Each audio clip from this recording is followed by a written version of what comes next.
Huduma ya Tito, kiongozi mwaminifu wa kanisa la mwanzo.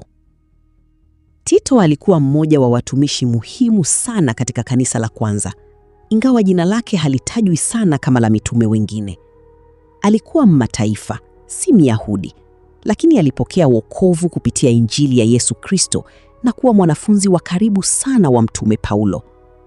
Paulo alimpenda na kumwamini kiasi cha kumuita mwana halisi katika imani ya pamoja, Tito 1:4, akionyesha jinsi alivyomlea kiroho na kumfundisha kwa undani. Katika huduma yake, Tito alikuwa zaidi ya msaidizi wa kawaida. Alikuwa mshirika mkuu wa Paulo katika kazi ya Injili. Alisafiri pamoja na Paulo katika baadhi ya safari zake za kimisionari na alihusika moja kwa moja katika kuimarisha makanisa mapya.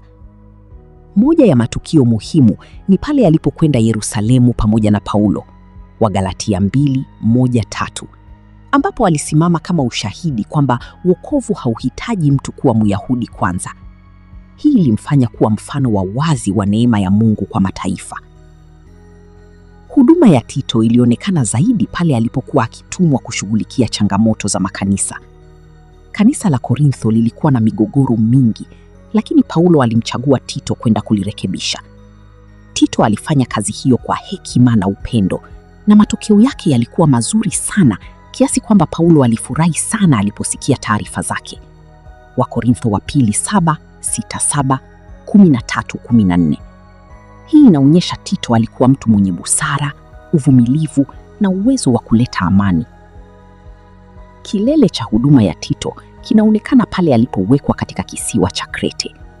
Paulo alimwacha huko kwa kusudi maalumu, arekebishe yaliyosalia na aweke wazee katika kila mji. Tito 1:4. Hapa tunaona wazi kwamba Tito alikuwa na mamlaka ya kiroho ya kusimamia makanisa. Hakuwa tu mhubiri, bali alikuwa msimamizi wa viongozi, akichagua na kuweka wazee, elders, wenye sifa njema. Hii ni nafasi inayofanana sana na kile tunachokiita leo askofu au msimamizi mkuu wa huduma. Katika waraka wa Paulo kwa Tito, tunaona pia jukumu lake la kufundisha mafundisho sahihi.